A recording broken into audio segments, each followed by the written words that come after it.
Good day! I am Angel Rose T. Perez, taking up Bachelor of Secondary Education, major in Filipino. Today, we are going to discuss Chapter 4, which is entitled Assessing Non-Cognitive Dispositions and Skills. Under this chapter, I am going to discuss interpersonal skills learning targets. Please lend me your ears and please listen carefully so that you'll be able to grasp knowledge and insight after our discussion. Without further ado, let's get on the discussion. Let us define what is interpersonal skills. Interpersonal skills are the behaviors and tactics a person uses to interact with others effectively. We use this every day when we communicate and interact with other people, both individually or in group. The first point on interpersonal skills learning target is that be specific enough on what is emphasized.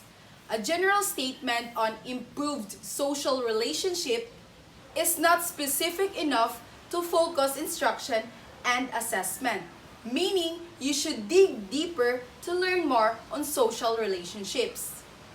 The second point is social relationships are important and significant in establishing classroom climate. If you have been in many classrooms before, then definitely you would be aware on what kind of climate there is in a particular classroom. Verbally speaking, if there is a positive climate, then it will promote learning. But on the other hand, if there is a negative climate, then definitely it will obstruct learning.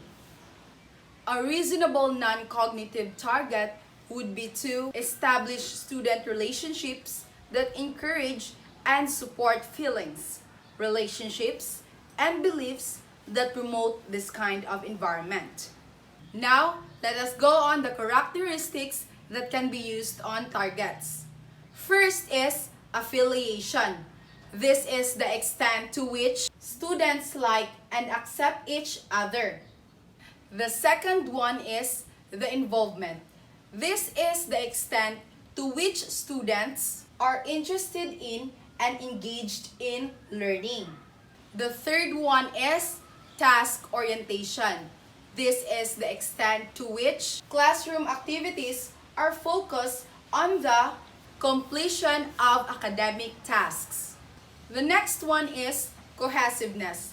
This is the extent to which students share norms and expectations. The next one is competition.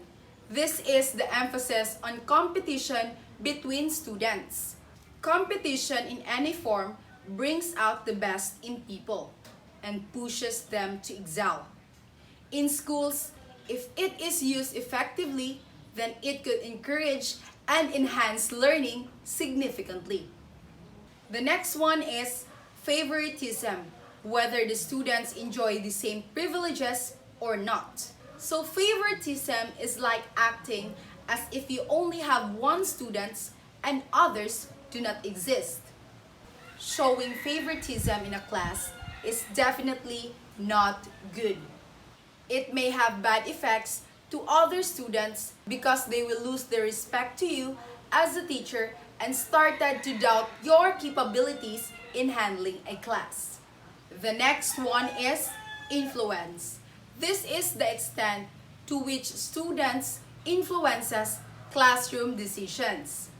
We can see here the effectivity of a particular educator or teacher inside the classroom setting.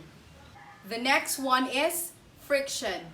This is defined as the extent to which students bicker with one another. When we say bicker, it is to argue about petty and trivial matters inside the classroom.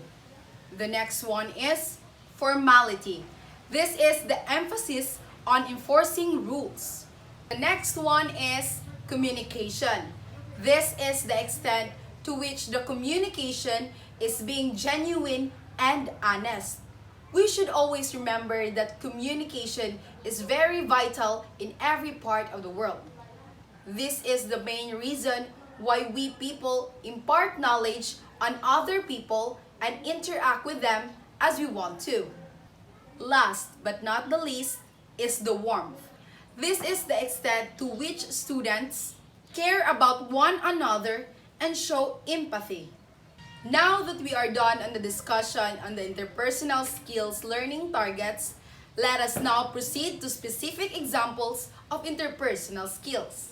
First example of interpersonal skills is to engage students to contribute to small group discussions.